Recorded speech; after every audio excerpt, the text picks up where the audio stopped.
we are here now, ready for our third live FAQ here on Travel China Cheaper. I'm Josh. Thank you again for joining me. And yeah, I'm going to wait for a few minutes to let some people kind of trickle in so that we've got a little more of a live audience as I'm doing this. But I am really excited. I'm actually getting the hang of this live video thing. It's a lot harder than I thought it was going to be. And yet right now I am streaming immediately to Instagram, to YouTube, to Facebook, all at the same time. I'm feeling pretty good about myself. I've always thought of myself as a somewhat techie guy, and yet this has brought me down a few notches and given me more of an appreciation for how difficult it is to do some of this live streaming video stuff. I wish I could like turn the camera around so you could see exactly what I'm looking at right now, because it's a unique setup in order to do live video. It's not just a simple camera. Like, I've got to be able to stream the video, get it all set up with the different platforms, stream off my phone for the Instagram live, all of that stuff. But just so you know, today we are going to be talking about the internet in China. And I have a lot of experience with the internet in China, and I'm willing to answer questions that you have right now. But I also want to share with you some of the stories, some of the things that I've experienced, so that you can understand what is happening with the internet in China, why China censors the internet, and then what you can do about it, which maybe a lot of you already know that, but I want to give you some options that you can choose from, as well as think about, just ways in which you can approach the internet in China that's not going to be as frustrating. Because that's one of the things that I've realized about being in China and living in China, is that if you don't have the right expectations, and it's so much easier to get frustrated. And when you get frustrated, you don't like you don't like being in China as much as you should. So expectations are a key part. Setting your expectations right are a key part. Move to China on Instagram. Thank you for joining me. I hope you're having a great day. I don't know if I've met you before, so we'll have to connect at some point. I am, like I said, again, we're talking about the internet in China. I'm going to start off with a story that I from my time. This is about, gosh, when would this be? This was almost 10 years ago. I've been in China for a while. I first moved to China in 2006. In 2009, I was in the western province of Xinjiang, and there was some stuff that happened. There was some riots. I don't know if you remember any of that stuff. But after that happened, the internet got shut off.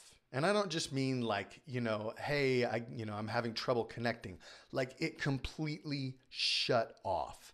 And it was crazy. And you think, oh, well, maybe that lasted for a couple hours, a couple days. Try again. That lasted for 10 months.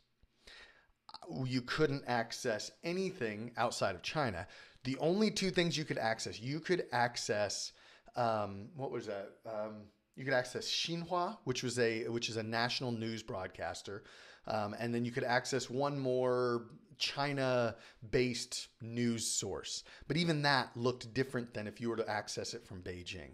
So why do I tell you that story? I tell you that story to share with you the fact that Chinese internet is very unique, and that it is not, well, actually, I'm sure it's similar to most internet across the world, but we look at it differently. At least I did. I thought that China internet kind of went into Beijing, and then from Beijing, everything got censored or not censored, and then filtered out into the rest of the world, and information came in and out through Beijing or through Shanghai or through Hong Kong.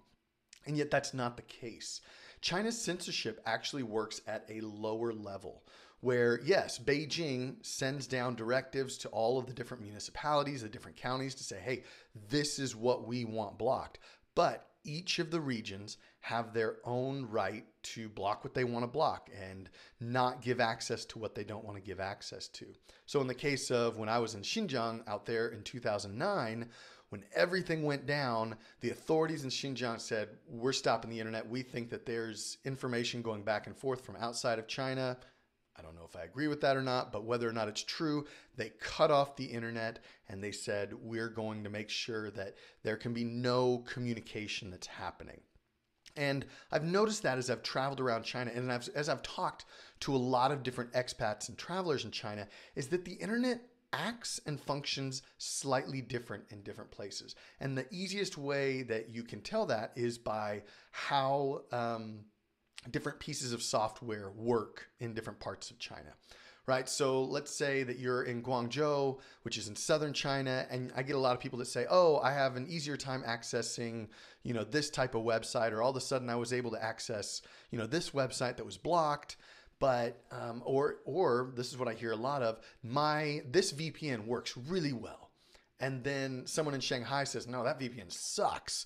This VPN works really well." And then someone in Beijing says, "No, I can never connect on that VPN." And it's just one of those things that it's just this loop of feedback. And the funny thing is that nobody really knows. So hey, hey Geneva, I'm looking at Korzakapix. I'm not sure how to pronounce your name, but welcome onto the live stream. Thank you guys for joining me. Right now, as I said, I'm talking about internet in China and the way that China censors the internet. And a lot of it started in 2009 with that story that I was telling you about, where there was just some social unrest that happened in the west of China. We're talking about Tibet, we're talking about Xinjiang. And because of that, China started blocking a list of websites, and I'll list that. I'll put a link to all the websites that were blocked in the description here. So if you're watching this later, you can go down there. If you're watching this live, just come back and I'll put that link in the description. But they blocked a whole lot of websites that includes Facebook. It includes YouTube if you're watching on YouTube. It includes Instagram if you're watching on Instagram. It includes a lot of news sources. All of these things are blocked. It includes a lot of email. So I couldn't use Gmail in China very easily. All of these services are things that were blocked by China. Now, I get a lot of people questioning me, why does China block these things? And I'd be curious what your thoughts are on that. I've got my own opinion, and it actually has nothing to do with us foreigners. Like, honestly, there are times when I think that, China just is out to make the lives of us foreigners who live in China just miserable. They want to make it as miserable as possible so that we don't want to stay there very long. You know what I'm talking about? Like it feels that way a lot of the time. And the internet is just one example. I mean, registering your with the local police, or using a phone, all those other things are other examples of how it can just be extremely frustrating to live in China. But the internet is a big one. And sometimes we think that China censors the internet because they're just trying to make life miserable for us. But the reality is, or at least what I believe it is that China is really trying to just control what its citizens see. You got to make sure you understand that, with the Communist Party being in rule, it's not a given thing. Like, communist parties have toppled before in the past. You should know that if you know history very well. And a lot of governments have fallen in the past. And so China doesn't want that to happen. Obviously, the people in power don't want that to happen.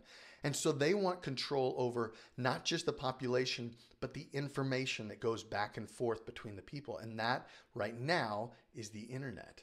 And so they want to make sure that they're not reading Western sources of news. They want to make sure they're reading the propaganda that China puts out for the people in China. And that's the way it goes. I mean, I don't know. I'm curious. What do you think? Is that understandable? Like, is that okay for the Chinese government to do that? Or is that something that you think is ridiculous? Go ahead. I mean, leave a comment below. Do you think that China has the right to censor the internet for its own citizens?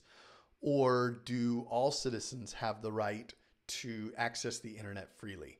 Just real quick, just type in a comment. I'd love to hear your thoughts on that. If you're on YouTube, if you're on Instagram right now, if you're on Facebook, leave me a quick note. I want to see, do you think, I'm just going to, just a random poll. Do you think that China has the right to censor the internet for its own citizens, which now would include us? And if you're just joining, I'm doing a quick poll to find out, based on, this is China's internet and how they censor the internet. Do you think that they have the right to censor the internet for their own citizens? And I'm getting one yes. I'm getting one no. All right.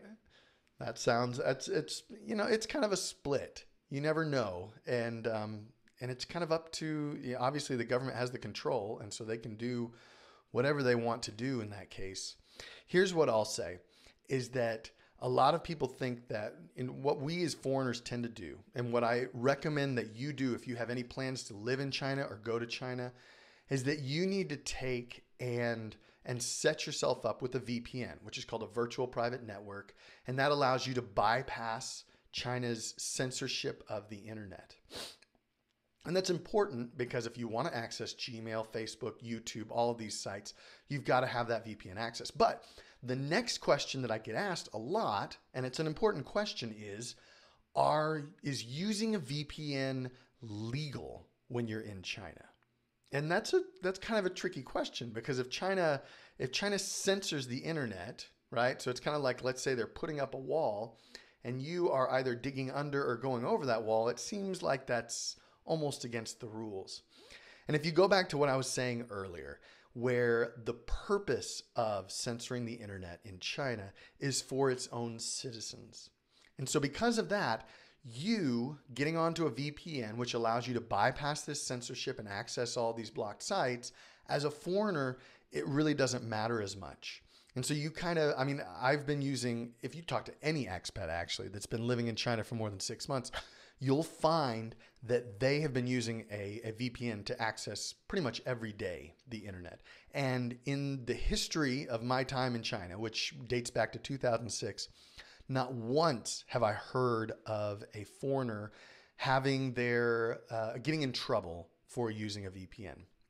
Now, I will tell you a quick story, and you'll find this interesting because this did happen to me, again, in that Western region where they were cracking down on a lot of stuff. Imagine this. You're on your phone and you're using the VPN, and all of a sudden, your network connection just goes kaput. You can't connect. You can't make a phone call. You can't send a text. You can't get data. And this happened to a number of people, like thousands and thousands of people in the Western region of China. And I remember we would, obviously not as a group, but I went to I think it was China Unicom was the one that I was with at the time. And I went to China Unicom and I said, hey, I can't use my phone anymore. I can't call, I can't text, I can't get on the internet. And they went on the computer and they looked it up and they're like, oh, you need to go see the police first and get basically a sign off saying that we can restore your phone again. I was like, going to the police? That doesn't make a lot of sense. And so I actually had to go to my local police station. And what they did is they went on and they deleted all of my VPNs. I kid you not. They just went through and they deleted all the VPNs. And then they gave me the sign off. I went back to China Unicom. They turned my stuff back on. And then, true story, I kid you not, 10 minutes later, I reinstalled all of my VPNs.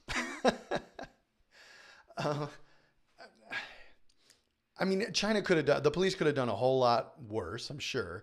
But that is the worst that I've heard ever happen to anybody that's using a VPN in China, where they've taken and they've just said, hey, we're going to cut off your mobile access until you delete your VPNs. Okay, well, delete my VPNs, restore my mobile access, and then reinstall my VPNs. It was just, and so I say that so that you don't think that, if I get caught using a VPN, I'm going to be thrown straight in jail or something like that. No. As a traveler, as an expat, as a foreigner going into China, they understand the fact that, you're used to using Gmail. You're used to seeing CNN or BBC or one of those other news sites that's blocked there. And so I have never seen the Chinese police or government care really deeply that we as foreigners use a VPN to bypass the internet restrictions. Now, what you're going to find, and this is something to note, whether you're living in China or whether you're traveling to China, is sensitive anniversaries or sensitive, very important government meetings. So, like, let's say that Congress is meeting in Beijing. If you know that Congress is meeting in Beijing, internet control is going to be, sorry about that, internet control is going to be super tight. And what I mean by that is it's probably going to be really hard to access your VPN, and you might have to try a number of different servers there. And hey, Geneva, I appreciate you telling me that you appreciated that story. It was an interesting experience. There were actually a lot of people that had that happen to them. Anyway, so or let's say an anniversary, June 4th is a good example. June 4th is way back in the 90s. Honestly, I can't even remember if it was 97 or something like that, when there were protests in Tiananmen Square. Every year at that same time, the internet gets controlled just slightly more. And the reason for that is that China wants to make sure that information about and around that sensitive topic is controlled. And so if you ever find yourself having a hard time connecting to your VPN or connecting to the internet, just take a look at the calendar and make sure that, what's happening during that week is not a sensitive anniversary. I always want to say university there, a sensitive anniversary, or some sort of major Congress meeting that's happening in Beijing or elsewhere. Maybe, like, let's say the G8 is meeting in China for some reason. They're going to control the internet a whole lot tighter then. So we've got, I've kind of just walked through why China censors the internet, how that affects travelers like you.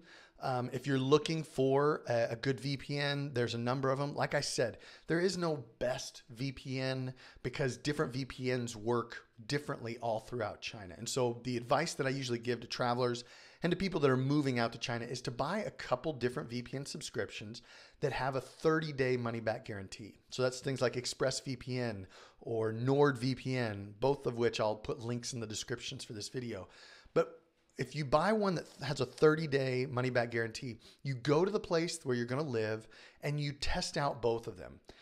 And then you can figure out which one works best in that place. So if you're in a certain part of Shanghai, or if you're in Xi'an, or if you're in Chengdu, figure out which VPN works best there instead of going and looking up, typing into Google, what's the best VPN for China? Well, you're going to find a whole bunch of websites that actually, honestly, this is the weirdest thing to me. You're going to find a whole bunch of websites that are created and written by people that don't even live in China. That makes no sense to me. And yet that's the way that the internet works sometimes. And so what you need to do is, instead of relying solely on what somebody else says is the best, you need to come prepared with a couple of different ones that would work well, and then test it yourself. And if you need to, get a refund on those that maybe don't work, or if you just don't have the money to spend on others. Honestly, I had 3 working VPNs at all time. Why? I have 3 working VPNs when I'm in China because I like having a backup. I like that whenever something gets blocked, I've got another one to choose from. And if that gets blocked, another one to choose from, because it's a constant game of cat and mouse. It really is, where China's blocking things and then the VPNs are working to get around that block, and then they're blocking things. And it's a game, and you have to be working with a VPN that plays that game. So that's what you got to be doing. I'm going to leave it open for just a minute to see if there are questions having to do with the Chinese internet. Maybe there's something that I haven't covered here that you have a question about. If there's something about the Chinese internet that you want to ask, feel free to ask me right now. Otherwise, I might just end up telling another story. Be careful. Yeah, the internet was probably, especially because the business that I run, it's an internet business, How do you run an internet business focused on foreigners without accessing foreign social media, without accessing, Gmail to run my email, or, even just doing videos on YouTube? I had to have access. All right, we got a question here. Would it be a problem if I'm staying in China with a host family? That's a great question. I think what the implication of that question is, let me see if I can get this right, is, am I going to get my host family in trouble by using a VPN? And again, I don't think the answer is no. I mean, if you want to be super careful, then I wouldn't use their Wi-Fi. I would just use because whenever you set up your SIM card for a phone, you're going to have to give over your passport or some form of ID. And so when you do that, it's going to be connected to you as a foreigner. And if you use a VPN on that device, they're going to know that it's a foreigner doing that. However, if you're on somebody else's, let's say your host family's Wi-Fi, it would register as them getting on to a VPN. And so would something happen? Probably not. but it is something that you can at least watch out for and maybe be extra careful by not doing that. I hope that answers your question. Great question. Is it different in Hong Kong? Geneva, that's a great question. It is completely different. If we're talking about Macau, Hong Kong, and Taiwan is different than what we call mainland China. The internet is. And so when you're dealing with, because those are what they call, China calls it, what is it? I think it's like two governments, one country, or two systems, one government, I think is how they describe it. And the way that works is basically there is freedom as if it's outside of China, freedom of speech, freedom of internet.